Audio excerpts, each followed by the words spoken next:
Doctor of Digital. And welcome to Music 101. Music 101 is all created to empower music itself and legendary icon in the music industry. Another week, another great episode from surf rock to symphonic pop. Brian Wilson's revolutionary musical journey. What a great topic, Mr. Mick. I hope so. This is the creative journey from beach party anthems to orchestral masterpieces, and that's why I think the title makes a whole lot of sense. From surf rock to symphonic pop, Brian Wilson's revolutionary musical journey. Definitely. And what happens when three Wilson brothers, a cousin and a neighbor kid, decide to harmonize in a landlocked Harthorn garage? Well, this is what happens when a 20-year-old surfer dude decides to turn this recording studio into an orchestral pit. So the passing of Brian Wilson, yes, let's go with them. He has gone, but I'm going to leave out his later career and only briefly mention because we're going to concentrate on his music. He did have some mental health and legal issues. Maybe we can talk about mental health at another time because we got a whole podcast on that. This episode is going to highlight his musical importance. He's one of America's greatest songwriters and composers of teenage symphonies to God, as he called it. He invented a massively successful sound full of harmonies and sunshine. One of his best has to be considered God Only Knows. To truly appreciate the song, you can listen to the tune with an isolated vocal track because it's one of the most beautiful things you've ever heard. I posted a version of that on my Substack. It demonstrates just how special and sublime his arrangements were, as many recent tributes have recognized. And the lyrics are first rate also. So he was a phenomenal songwriter as well. With the Beach Boys, Brian delivered to the world the California America dream of the Golden State: optimism, joy, and freedom. Music that made listeners feel good and believe in endless possibilities. Wilson's legacy includes a chock full of hits with the Beach Boys, including three number one singles: I Get Around, Help Me Rhonda, and Good Vibrations. All those are great songs. In the 1960s, the Beach Boys were not only the most successful American band, but they also challenged a band from England, that is the Beatles, as the most creative and popular band of the time. On albums such as Pet Sounds, Wilson's lavish orchestral production techniques dramatically expanded the sonic palette of rock and roll and introduced the concept of using the recording studio as an instrument in itself. In conclusion, along with the Beatles and Bob Dylan, Wilson almost single handedly transformed rock and roll into rock as an art form. So, when you want to know about what happened to those three Wilson brothers, a cousin and a neighborhood kid, decided to harmonize in a landlocked Hawthorne garage. That's where it all started. Brian grew up in Hawthorne, California, a modest town next to the Los Angeles airport and not at the beach. Brian was the eldest of three brothers, Dennis and Carl. Their father, Murray, was a frustrated songwriter and a tyrant. Although he saw himself as a loving father who guided his brood with a firm hand, he abused us psychologically and physically, creating wounds that never healed. And that's what Brian wrote in his 1991 autobiography, Wouldn't It Be Nice? My Own Story. Oddly enough, in view of his musical contributions, Brian was largely deaf in his right ear from an early age. Brian's early inspirations included the Four Freshmen, Chuck Berry, Phil Spector's Wall of Sound, and Dion and the Belmonts. Wilson, who was fluent on piano from an early age, taught his younger brothers in close harmony singing. In high school, he founded the band Carl and the Passions. His brother Carl got his name on the band because that was to convince his brother to join the band, with his siblings and his first cousin, Mike Love.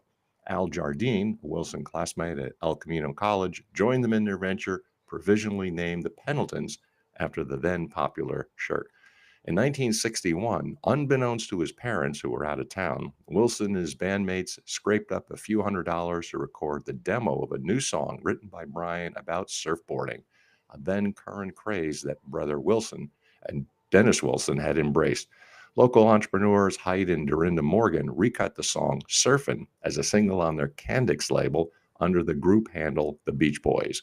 Though it rose no higher than 75 nationally, the tune became a radio hit in Los Angeles and gave the young band a commercial toehold. In 1962, the Beach Boys were signed to Capitol Records on the strength of a new demos, including the new surf out anthem, Surfin' Safari. The song became a two-sided hit with its A-side reaching number 20, and it prefaced a long run of like-themed smashes. The biggest hits of 63, 64 included a number one pop single, I Get Around, and the top 10 45s, Surfin' USA, Surfer Girl, Fun, Fun, Fun, When I Grew Up to Be a Man, and Dance, Dance, Dance. All these songs were written or co written and produced at Western Recorders in Hollywood by Wilson. Six of their albums reached the top 10, with the live set Beach Boys concert hitting number one. Several lyrical Wilson compositions that later became lesser hits or album tracks, In My Room, Don't Worry Baby, The Warmth of the Sun, were harbingers of deeper reflection, restrained, and something beyond the typical teeny bopper tunes. During this period, Wilson also wrote and produced outside his group. He co wrote Jan and Dean's number one hit, 1963, Surf City. By the end of 1964, the Beach Boys were at the apex of their commercial eminence. They appeared in the pay per view concert film, The Tammy Show, co headlining with no less than the Rolling Stones and James Brown. But after a freakout on board a commercial flight from Los Angeles to Houston, the emotionally fragile Wilson announced that he would no longer perform live with the group and would focus on writing and producing. Glenn Campbell, then a top LA session musician, briefly replaced him on bass. He was succeeded in the lineup by Bruce Johnston, who became a long term member of the band. Wilson grew up a music fanatic and he taught his brothers to harmonize with him. Music was his life, stating, When I tuned the world out, I was able to tune into a mysterious, God given music. It was my gift and it allowed me to interpret and understand emotions I couldn't articulate. In 1961, the brothers formed a band with their cousin and they signed as Capitol Records as the Beach Boys. They started to roll out hits like a car factory assembly line. Along the way, writing numerous car songs. The string of hits proliferated with Surfin' USA, music borrowed from Chuck Berry's Sweet Little 16, Surfer Girl, Be True to Your School, and others. With all that, Be True to Your School was quite successful commercially, peaking at number 6 on Billboard's Hot 100 chart on December 15th, 1963, spending 12 weeks on the chart. It was the Beach Boys' third top 10 record for 1963. What makes Be True to Your School particularly notable is that there are two versions of the song, the album version and the single version, which added cheerleader yells by the girl group The Honeys in between verses. This was an innovative production choice that helped give the song its distinctive school spirit sound. The song was released as a double A side single back with In My Room, and both tracks were successful. While Be True to Your School hit number 6, In My Room peaked at number 23. The song captured the American high school experience and school pride that was central to the Beach Boys' early appeal, fitting perfectly with their surf and youth culture image of the early 1960s. The key for Brian Wilson's compositions was immediately catchy jingles for the California teenage lifestyle, surfboards, hamburger stands, pep rallies. But on the B side of the Golden State Dreams was an undercurrent flip side of melancholy. It sneaks in the lyrics, the lonesome, in my room, for example, and sometimes it was expressed non-verbally, the Beach Boys' achingly beautiful multi-part harmonies. From 1962 to 1966, the Beach Boys totaled 10 top 10 hits and 7 more top 40 chart entries for Capitol Records, most of them written or co-written and produced by Wilson. In conclusion, it was a period of exuberant Southern California lifestyle with the beach, cars, and cheerful hits with a hint of sadness. Mr. Mick, which Beach Boys songs are about cars and some are even about putting you behind the wheel of a real right? Yeah, there's a number of Beach Boys car songs that mention a specific car. Benjamin Hunting from Haggerty Magazine, the car outlet, notes the importance of cars in the Beach Boys songs, and cars are an important connection to rock music. On this podcast, we even done entire episodes on car songs alone. The Beach Boys immediately come to mind as having been at the forefront of the 1960s hot rod fad. The band created and built their image around American muscle and combining surfing with cruising. The Beach Boys' love of car culture peaked with 1963's Little Deuce Coupe, a sun-drenched California lifestyle that would focus almost exclusively on the automobile. Oddly enough, the Beach Boys didn't surf, and the boys weren't really all that much into cars either, despite all the songs about the beach and cars. They did have a bunch of friends who were passionate about hot rods, including a DJ named Roger Christian, who had befriended Brian Wilson and convinced him to use his lyrics and tap into the drag racing craze sweeping the West Coast. Christian is responsible for the words to Little Deuce Coupe.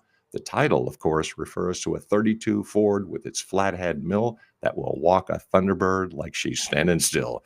A favorite among hot rod builders to this day, it was saying something in the early 60s to claim that your 32 could do 140 with the top end floored. The gearheads were thrilled since not long after they released Shutdown Volume 2 with In the Parking Lot, This Car of Mine, which never actually lets us know what Brian Wilson's ride is, the instrumental Shutdown Part 2, Custom Machine, No Go Showboat, Car Crazy Cutie, Cherry Cherry Coupe, and A Young Man is Gone references the accidental death of James Dean in a Porsche, although they don't mention the car by name. Gary Usher was another car buff and a popular rock producer. Usher helped pen several hits, including the unforgettable 409 from 1962. Car nerds love this track, which highlights a four-speed dual quad positraction 409, kicking butt on the street and the strip. Those three numerals, obvious to gearheads, represented Chevy's big block 409 cubic inch V8, which was only available in the more powerful models in 1962. The use of sound, which Wilson increasingly exploited, started with this track. The revving sounds at the beginning of the song come from Usher's own older Chevy V8, recorded onto tape from the street in front of Wilson's home. Fun, fun, fun summarizes 60s teenage rebellious innocence back before that meant Woodstock, peace, love, long hair, and LSD. The story is of a young girl who lies to her parents about why she wants to borrow the family car, with the chorus explaining that she'll have fun, fun, fun till daddy takes the T-Bird away. The hit was number 5 on the Billboard Hot 100 in 1964 on a week that the Beatles held down the top 3 spots.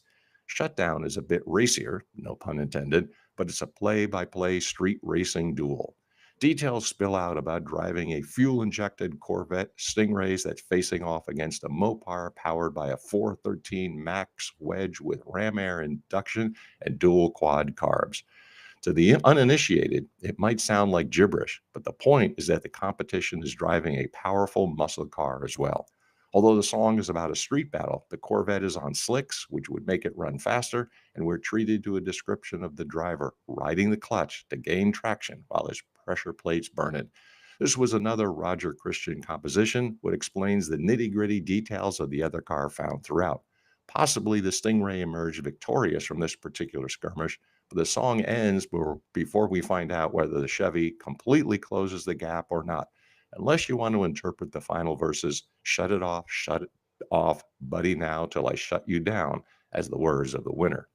Our Car Club is a picture of American graffiti music life in a song during the early 60s innocence. Guys cruising around form a car club with jackets, sponsors, and dues. The track name drops a Deuce Coupe, a Jaguar XKE, a Stingray, and a rail job dragster.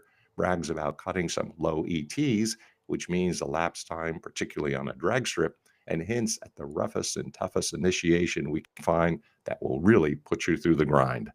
Ballad of Old Betsy is a sentimental tribute to a second Deuce Coupe from being built in Detroit and shipped out to the California coast to ending up a bit weathered in Brian's garage.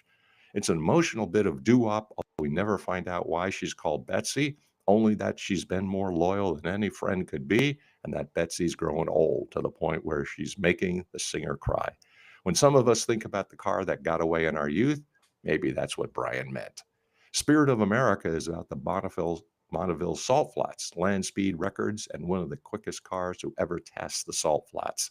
Wilson and Christian co-wrote this 2-minute tribute to the Spirit of America jet car, built and driven by Craig Breedlove in the early 60s. This jet without wings, as the lyrics describe it, was motivated by a J47, a jet for his power, and helped Breedlove average 407 per hour. In My Car has an unusual provenance and ending since in 1989 the band was putting together an album of movie songs when Brian's psychiatrist insisted that this non-movie song be included. In any event, it's the last car-specific song that the band would ever record, a paean to the Corvette that flashes back to the good old days of cruising, while also speaking to the inevitable midlife crisis connotations of vet ownership. In my car, I'm captain of my own destiny. The Still Cruisin' album would go gold and would be the last for the Beach Boys on Capitol Records. In conclusion, despite the Beach Boys' reluctance to really be car guys, they produced numerous muscle car songs and were forever associated with Southern California car culture. Car culture indeed, and let's give a big, big hand, Mr. Mick for the Beach Boys. And what happens when a perfectionist genius decides he'd rather be alone in a studio than on a stage with screaming fans? Well, Wilson sought to get more out of his songwriting, hit making ability, and experimented with new sounds in the studio, like the chunky surf guitar and falsetto lead on I Get Around. With these songs, and unfortunately for the fortunes of the band, but perhaps best for the maturing of rock music, Wilson had a nervous breakdown on the road in Europe in 1964. The band had been touring heavily and drained their energy. Ted Goya on Substack writes about how his neighbor profoundly impacted his life as his early performing period was massively successful for the group. Today, 1965, marked a shift towards more sophisticated and introspective songwriting, setting the stage for Brian's growth before his next ambitious project in 1966. The hits continued in 1965 with the singles Help Me Rhonda, number 1, California Girls, number 3, and Barbara Ann, number 2. With these songs, and the latter, with the last one drawn from the live in the studio set Beach Boys Party, number 6, the LP had a pair of increasingly ambitious albums, The Beach Boys Today, number 4, and Summer Days and Summer Nights, number 2. With all this, of course, the development of the band continued with Don't Worry Baby, which fits into the Beach Boys discography at a crucial transitional moment in 1964. It was recorded on January 7th, 64, and released as the B-side to I Get Around in May 64. This places it chronologically after their early surf hits like Surfin' USA 63 and Surfer Girls 63, but before California Girls 65 and during what many consider their first creative leap forward. Don't Worry Baby represents Brian Wilson's growing sophistication as a songwriter. It showed his ability to write tender, emotional ballads beyond just surf anthems. The single, I Get Around, Don't Worry Baby, became the Beach Boys' first chart-topping hit in the US, marking the beginning of their peak commercial period. It's essentially the bridge between their early surf rock phase and their more ambitious artistic period that would culminate in 1966. The song demonstrated Wilson's growing interest in Phil Spector-influenced production in the studio, as well as more complex emotional themes, setting the stage for everything that would follow. The change of scenery was dramatic. Brian decided while the other Beach Boys toured the world, he would remain home, work on material in the studio, and create new sounds. When the band returned to California, they would stop in and lay down their tracks for Brian to orchestrate. A song issued as Brian Wilson's first solo single in early 66 served as the first step forward from the album that most critics view as the Beach Boys' creative pinnacle. Though it fared no better than number 32 on the charts, Caroline No was the first released effort from Pet Sounds, a powerfully affecting, intensely personal song cycle written with lyricist Tony Asher and meticulously crafted in the studio by Wilson and the same Wrecking Crew studio pros employed on many singles by his idol, producer Phil Spector. The results included gorgeous singles such as California Girls and the immortal 1966 album Pet Sounds. California Girls peaked at number 3 on the Billboard Hot 100 chart the end of August 65, just below the Beatles' Help and Bob Dylan's Like a Rolling Stone. In the UK, it peaked at number 26. It was quite a successful single, representing the Beach Boys' continued commercial success based on Brian's creative transition from touring to studio-focused work. Pet Sounds, which regularly ranks at or near the top of the best albums ever made, Rolling Stone named it number 2 on its list of the 500 greatest albums of all time, was inspired by the Beatles' innovative work on Rubber Soul. The LP inspired the Fab Four to new heights of experimentation on Sgt. Pepper's Lonely Hearts Club Band. Paul McCartney applauded Pet Sounds as a masterpiece, giving it particular credit for its creative bass playing, something that Paul himself, as a bass player, knows well. When Pet Sounds was released in May 1966, American audiences didn't quite know what to make of it. It peaked at number 10 on the Billboard chart and quickly slipped away. Many fans and critics found it too strange, too introspective, too far removed from the Beach Boys' early surf hits, but in Britain, it was a different story entirely. The album reached number 2 on the UK albums chart, stayed in the top 20 for over 30 weeks, and was immediately embraced by British critics, fans, and musicians. McCartney has called the aching God Only Knows his favorite song of all time. God Only Knows placed number 11 on Rolling Stone's list of the 500 greatest songs of all time.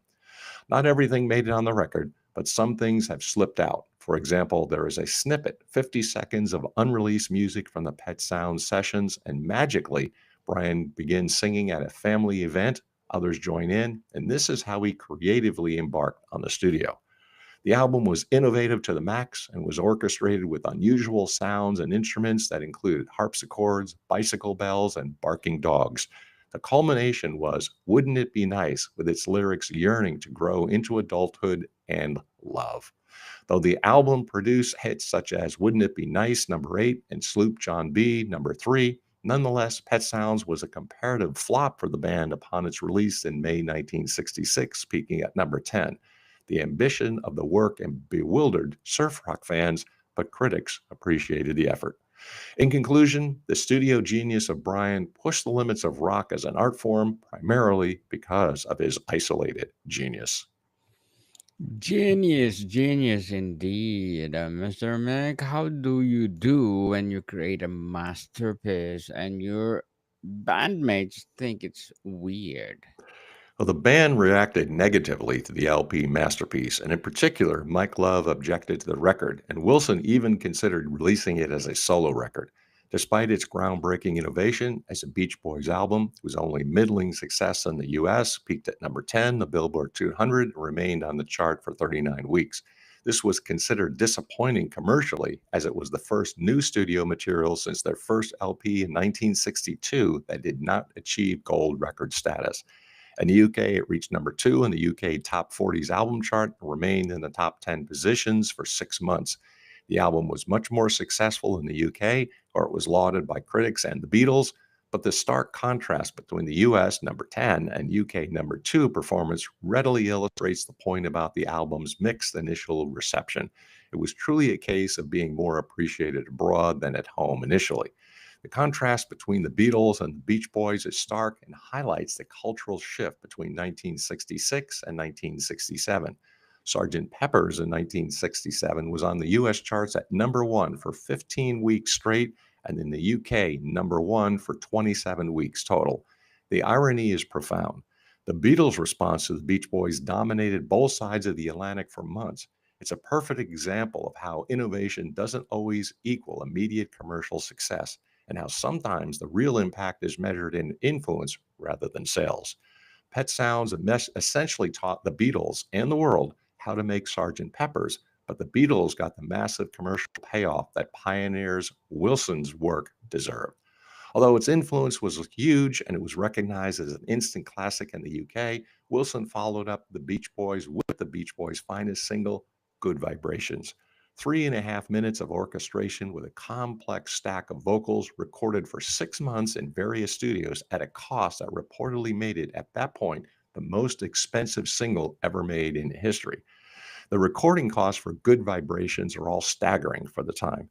Most sources settle around $50,000, equivalent to nearly $500,000 today, while one source states it as high as $100,000. To put this in perspective, the entire Pet Sounds album cost only $70,000 to record, meaning this single song cost nearly as much as that entire groundbreaking album. The astronomical cost came from over 90 hours of tape and dozens of session musicians at several different Los Angeles recording studios spread across 17 recording sessions. The tune was Brian's understanding of the cultural zeitgeist and his escalating use of psychedelic drugs like LSD. This was a rushing, acid-tinged number decorated with undulating theremin lines and throbbing strings. Breaking it down descriptively means that the song has a fast, driving tempo, rushing, with a sharp, intense quality, acid tinge that likely refers to psychedelic influences. The theremin is an electronic instrument famous for its eerie, wavering sound. Think classic sci fi music soundtracks. Ululating means making a wavering, howling sound, like a whale that rises and falls. So the song features these ghostly, fluctuating theremin melodies woven throughout.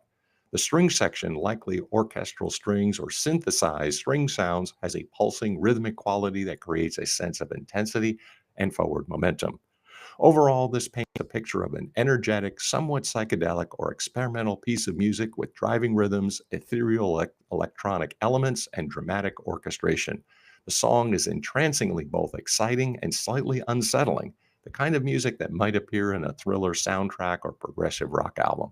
Unlike anything then current on Top 40 radio, it climbed to number one in late 1966.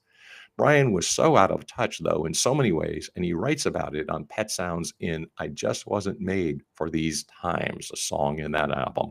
In conclusion, Wilson's perfectionist approach, melancholy, and experimental studio techniques created a masterpiece at a price and personal cost that was unprecedented for a pop single in 1966. What happens when you try to top good vibrations and accidentally set the world on fire, Mr. Mick? Wilson, the studio maestro, returned with the ambition to outdo himself with a solo LP entitled Smile, which he told friends would be a teenage symphony to God. It was conceived as a musical journey across America from east to west, beginning at Plymouth Rock and ending in Hawaii, traversing some of the great themes of modern American history and culture. The original failure to complete Smile has been attributed to several factors: internal resistance toward the project, legal battles with Capitol Records, technical difficulties with recording, Carl Wilson's draft battle, and Brian's escalating drug use, mental health issues, and creative dissatisfaction with the project. While recording Mrs. O'Leary's Cow, a piece of the Elements suite about fire, Wilson handed out plastic firemen's helmets to the orchestra and actually lit a fire in the studio to inspire them. When Brian found out that a building near the studio had burned down, he thought he had caused the fire through his music, freaked out, and locked the tapes in a vault. Smile's legend has only increased in the decades since it was abandoned. It was considered the great lost rock album and even inspired a time travel novel, Louis Shiner's Glimpses, where the protagonist persuades Wilson to complete the album. Although songs, including Heroes and Villains, number 12 and 67, and Surf's Up, later the title song of the 71 LP, had made their way piecemeal onto Beach Boys albums. With this, of course, in 1967, Brian still had good songs and a creative vision that increasingly he was left behind. Example of his genius is Darlin'. The late 60s are an under-celebrated time in Wilson's creative oeuvre, but no doubt an effort of his declining mental health. But there are many rich songs to dig into, particularly the soulful R&B Motown-esque harmonies. At this point, the group had willfully stepped out of the musical vanguard of the day. They were scheduled to appear at one of the major acts of the groundbreaking Monterey Pop Festival, but canceled their appearance at the last minute. This was a significant absence from what had become one of the most important festivals of the 1960s. The festival featured legendary performances by artists like Jimi Hendrix, Janis Joplin, The Who, and Otis Redding, but the Beach Boys' last-minute withdrawal meant they missed out on being part of this historic event that helped define the countercultural music scene, and the Beach Boys were viewed as part of the past. Nearly 40 years later, Wilson chose to revisit the material with Parks, releasing it as a solo album in 2004. In a five-star review, Rolling Stone said it was beautiful and funny, goofily grand. Wilson's Smile later landed on Rolling Stone's list of the 500 greatest albums of all time. Brian confided to Rolling Stone in 2004, "It's hard work to be happy." The album earned Wilson his first Grammy Award as the LP's Mrs. O'Leary's Cow, the song that sparked Wilson's meltdown decades earlier, won Best Rock Instrumental Performance. In conclusion, the LP, a stab at genius, exacerbated Brian's mental makeup, but was eventually recognized as a masterpiece. A masterpiece indeed. And to sum up this episode, what do you do when the world expects miracles and you can barely get out of bed? After withdrawing into his Bel Air mansion, complete with a recording studio and a sandbox around his piano so he could feel the California shore beneath his feet, Brian Wilson entered a long and troubled season of creative exile.